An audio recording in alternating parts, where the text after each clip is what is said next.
Hello and welcome back after your meditation practice.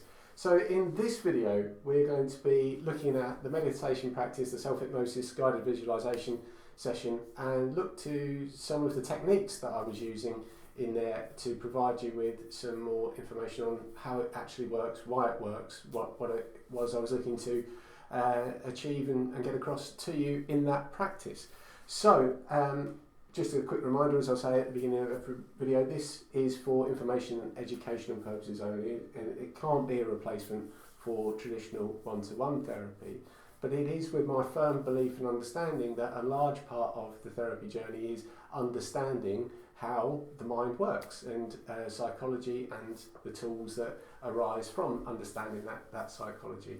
So if, like me, you want to know how and why things are the way that they are and how and why things work, then this video is for you, to give you some more insight and information about meditation and about the different practices that I was employing in that session.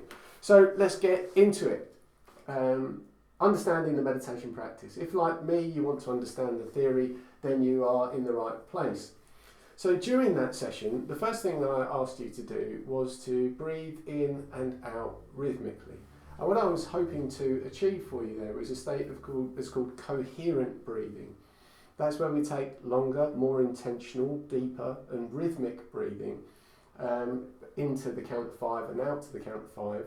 And ideally we'd be looking to take an inhale of about 80% or so of our lung capacity and breathing out to about 20% of our lung capacity. So it would look something like this.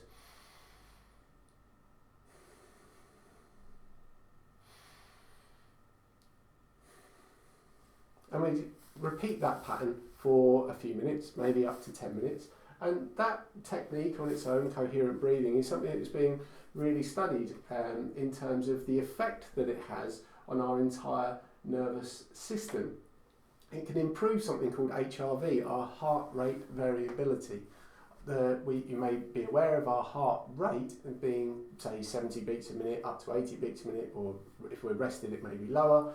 But the individual gaps between each individual heart rate vary depending on how stressed our body is from a physiological perspective. So when we do an exercise such as coherent breathing, then we can improve our heart rate variability. And it's actually healthier for us to have a more variable heart rate than a very rhythmic heart rate. And that's been studied from the world of sports science.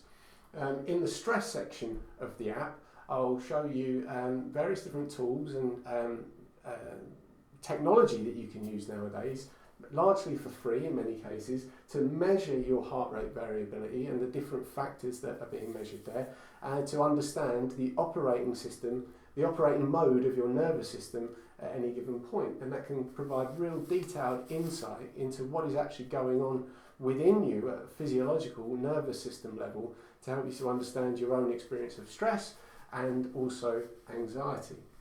And then we have something called the vagus nerve stimulation. There's a nerve that runs from our brain and connects up all of our major systems, our heart, our cardiovascular system, digestion and many others, that is directly affected by our level of stress that we're under and also our heart rate variability.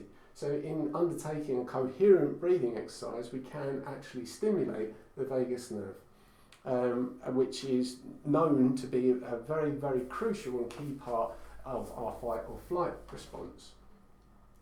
Then we have something called Anapana or Anapanasati, which is that type of breathing where I got you to focus on the breath moving in and out of the body through the nose, on the inner surfaces of the nose. Now, sometimes this is called mindfulness of breathing. It's an exercise that is commonly taught in Buddhist type of meditation. I'm not a Buddhist myself, but I do find the teachings and the philosophies of Buddhism fascinating. The history of it is wonderful, I think. And some of the techniques and some of the thoughts, particularly around our experience of the different types of mood that we can be in, really quite illuminating. All of what we might refer to as mindfulness in modern Western psychological therapy settings find their roots in the teachings of Buddhism, And that then leads into therapeutic techniques such as CBT, mindfulness. They could all be followed and tracked back through to more philosophical understanding. So in going into that world of Buddhist teachings, we can find lots of tools that we can bring into our modern life, irrespective of your spiritual belief or religious beliefs or anything like that. We can look at it in a very, very secular and almost scientific way to find tools that are going to help us. That type of meditation is taught alongside another type of meditation called Vipassana or Vipassana, which again we'll be looking at in more detail in the meditation section of the full MindWorks course. Fascinating fact about this type of meditation, it is believed that this is how Buddha himself taught meditation 2,500 years ago in northern India when he was going out and teaching people about his discoveries. When we do that Anapanasana technique, it gives us a real singular point of focus within the body, which then leads on to sometimes in the world of trauma therapy, something called somatic experiencing, or in more traditional meditation, a body scan. That's where I got you to move on to think about the sensations you could feel in the eyes and around the eyes, within the surface of the nose again, and also the skin of the face and within the mouth. That as we tune in to our own inner sensations, or the things that we are experiencing on the inside, then we become more relaxed, we become more in tune and attuned to our own physical experience, and that can be really useful, really powerful when we do feel anxious, to actually sit and feel what we feel on the inside. We use words and phrases in very common language like up to my eyes in it, weight of the world on my shoulders, gut feeling, heartache. You know, that type of phraseology that deals with what it feels like to have an emotional experience, because we do feel our emotions as a physical sensation that arises within the body. And one thing that happens within meditation and self-hypnosis and these types of techniques is that we become more connected to what those feelings are. If we then take the idea, the analogy that our anxiety as it arises is like an alarm system, when we actually acknowledge what it is we are feeling in terms of the physical experience of it, it can be one tool as part of many that can help to dial down, to dial back that experience of anxiety. It's almost as if we are communicating with our nervous system and our subconscious mind that we have heard that alarm, and that we are now acknowledging its existence and that experience of it, and that it can start to subside and abate. That's certainly my experience anyway. So we feel and observe the sensations within the body. As I said, we feel our emotional state physically. Then the fourth part of that session was a guided visualization, which I call the inner weather. It's a meditation hypnosis technique that I use almost universally now with my one-to-one clients, and I also use it for myself. We go into our inner world, we think about our own experience on the inside, and then we imagine that we're looking out across an expanse of water, I think I say in the session. And then we let that imagery play out what we're actually experiencing. So if it becomes bright and clear and sunny and warm, and we get a sense of that on the inside through the imagery, and through the sense of that we get a sense of calmness that explains to us what we're actually feeling. When we go into that state and we visualise and we see that it is overcast or it is raining or there's a storm, we can sit and connect with what our own experience is in a visual way on the inside, and in a creative way. It really doesn't matter if you see yourself as a creative person or an imaginative person. All human beings have that ability to get a sense of a memory or create an image within our mind's eye. Now that exercise is something that you can use regularly if your mood, what we might call in psychological terms, your affects, doesn't really match up with how you think you should feel about your current situation or your environment. To actually sit and go, right, what is it I'm actually feeling on the inside? Now, you're not going to get a crystal clear image of that perhaps, or it's not going to be a textbook definition of your current emotional state, but you'll get an image, you'll get a tone, you'll get an indication of how you feel through that imagery in a sort of artistic, poetic, creative, abstract way, if you like. It's something that I find really useful for myself personally, and having used that technique with lots of people now in a one-to-one therapy setting, lots of people do seem to find it useful because we start to communicate with our own subconscious, our own individual experience. That's really born out of the question that we all ask each other and we all respond to each day: how are you? And when somebody asks me that, I don't really think about it instinctively or at any great length. We all seem to knee-jerk the answer, yeah, I'm okay, yeah, I'm all right.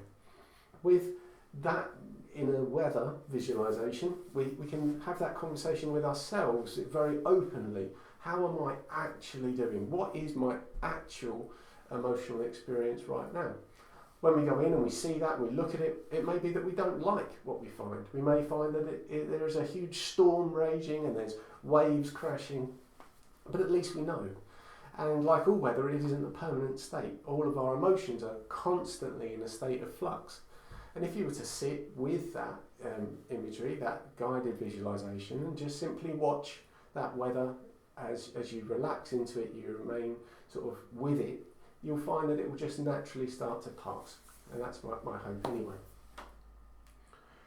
So allowing ourselves to see, hear, feel fully what is going on the inside, then continuing to watch and be more accepting of our actual current position, then we can move on. The one thing that it will never help us with our experience of anxiety, our mental health more broadly, is the statement such as, I don't know how I feel and I don't want to feel this way.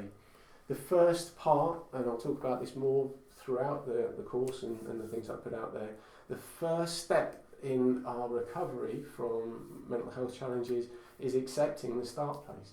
Is that if we feel in that imagery scenario that there is this storm raging on the inside, we can't simply wish for that to go away. We have to sit and go, yeah, this is what is going on right now, and allow it to gently pass over a period of time, and then to come back and to start to think about why that was there in the first place. What was my subconscious mind, my body, my nervous system trying to communicate about my perceptions of my current situation? And this is another statement that I'll often say: the way out is through. If we are experiencing something, then anxieties come to the surface, then we have to lean into it. We have to go, yeah, this is where I am right now, and move through it to understand it and then ultimately manage it and overcome it. With that session, I think it's a really good place to get involved with a meditation self-hypnosis practice. There's no specific kind of objective other than just to understand where we are right now. Meditation is always a practice, isn't it? Something that we'll never ever perfect. We'll never stop thoughts arising. It may be that we become distracted and we have to bring our mind back to that focus of the recording in the background. So in order to practice something, we must keep practicing. The more you practice, the more benefit you'll get from it. So there it is.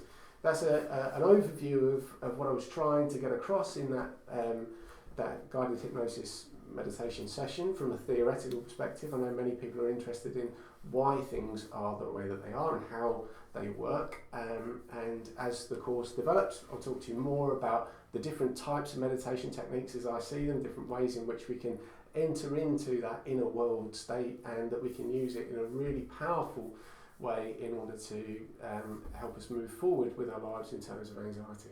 So thanks very much. One more video for you to summarise, recap and talk about the next steps, which I'll see you there. Thanks very much. Cheers.